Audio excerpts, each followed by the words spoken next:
Good morning বন্ধুরা, তোমরা সবাই কেমন আছো? আশা করছি ভালো আছো, আমিও ভালো আছি। আর দেখতেই পাচ্ছ সকাল সকাল স্নান করে আমি রেডি হয়ে নিয়েছি। আজ আমি যাব বোয়ালিয়ার কালীমাতা মন্দিরে পুজো দিতে। তো দেখো দিদিভাই আমার সঙ্গে যাবে আর আমি যাব। আর এখানে দেখো পুজোর জন্য সব কিছু রেডি করে নিয়েছি।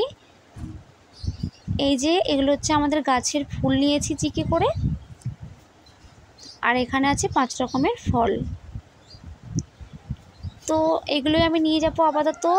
আর ওখানে না আজকে বাজার বসেছে, ওখান থেকে আমি ফুলের মালা প্লাস বাতাসা, ধূপ, সিঁদুর এগুলো আমি কিনে নেব। তো যাই হোক, দেখতেই পাচ্ছ দিদিভাই স্নান করে আলতা পরতে স্টার্ট করে দিয়েছে। আর আমি আজকে ভুল করেছি, আমি শাড়ি পরার আগে কিন্তু আলতা পরতে ভুলে গেছি। যাই হোক, আলতা আমি পরে নেব, দিদিভাই আর বৃষ্টি পরে নিলে তারপর আমি আলতা পরে নেব। তো আমার আলতা পরাও কমপ্লিট, আর আমি এখন দেখো বসে গেছি টোটোয়। তো আমরা টোটোয় করে যাচ্ছি, যেহেতু অনেকটা রাস্তা, সেহেতু দেখো টোটোয় করে আমরা যাচ্ছি। তো তারপর টোটো থেকে নেমে আমরা দামোদর নদী পার হব। আর আজকে দেখো ওয়েদারটা দেখো, ভীষণ মেঘলা ওয়েদার। কিছুক্ষণ আগে টিপটিপ করে বৃষ্টি পড়ছিল, আপাতত এখন বৃষ্টিটা পড়ছে না, কিন্তু ওয়েদারটা পুরো মেঘলা ওয়েদার। তো যাই হোক, এখানে দেখো বর্ষা প্লাস দিদিভাই বসেছে। আর দেখো কথা বলতে বলতে আমরা চলে এসেছি দামোদর নদীতে। তো দামোদর নদীটা পার হবো। এখন কিন্তু ভাটার সময়, দেখতেই পাচ্ছ বেশি কিন্তু জল নেই। আর এটা না মনসা মাতার গানের এই নদীটা উল্লেখযোগ্য। আমরা ছোট থেকে শুনে এসেছি এখানে বেহুলা লক্ষিন্দর এখান থেকে মানে যখন যাচ্ছিল, তো যাতায়াতের সময় যে লক্ষিন্দরের মালাই চাকিটা এই নদীতে পড়ে গিয়েছিল। তো এই হচ্ছে সেই দামোদর নদী। তো কথা বলতে বলতে দেখো ফাইনালি নদী পার হয়ে আমরা এপারে চলে এসেছি। আর এখন আমরা নেমে যাচ্ছি, এবারে যাব মন্দিরে। তো নদীর ওপার থেকে কিন্তু মন্দিরটা দেখা যায়, মেঘলা ওয়েদারের জন্য হয়তো ভালোভাবে দেখা যাচ্ছিল না, কিন্তু দেখা যায়। তো চলো এখন মন্দিরে গিয়ে পৌঁছে তোমাদের সঙ্গে আবার কথা বলবো। তো এখানটার পরিবেশ ভীষণ ভালো লাগছে। অনেক দিন পর আমি যে নৌকায় উঠেছি, তাই আরও ভালো লাগছে। তো দেখো একটুকুনি সামান্য 5 মিনিট লাগবে নদী থেকে পার হয়ে এখানে আসতে। তো দেখো ফাইনালি চলে এসেছি, এখনও ঠাকুরমশাই পৌঁছায়নি। আর এখানে কখন পুজো স্টার্ট হয় সেটা আমার জানা নেই। তো দেখো মন্দিরে কিন্তু তালা বন্ধ। এই হচ্ছে বোয়ালিয়ার কালীমাতার মন্দির। মা কিন্তু ভীষণ বিখ্যাত। যখন আমার অপারেশন হয়েছিল তখন আমি এখানে মানসিক করে গিয়েছিলাম, কারণ আমি এখান থেকে যাতায়াত করতাম।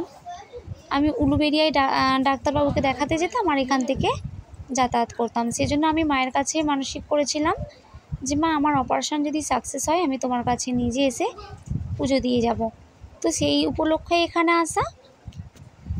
তো দেখতেই পাচ্ছ ফাইনালি মাকে তোমাদের দেখাচ্ছি, আর ঠাকুরমশাই চলে এসেছেন।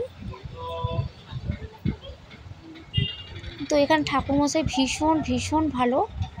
সত্যি কথা বলতে সব মানুষ কিন্তু সমান হয় না। এই যে ঠাকুরমশাই এতটা পরিমাণ ভালো, কোনো চাহিদা নেই। তোমার মন চাইলে তুমি যতটুকু দক্ষিণা দেবে সেটুকুতেই শান্তি। আর এমনকি কোনো ফল কিন্তু আমাদের ডালা থেকে তুলে নেয় না। আমি খুশি হয়ে বলেছি যে আমি আপনাকে ফল দিয়ে যাব, সেটুকুতেই খুশি। তো অনেক কথা বললেন ঠাকুরমশাই, আর ভীষণ পরিষ্কার পরিচ্ছন্ন এই ঠাকুরমশাই।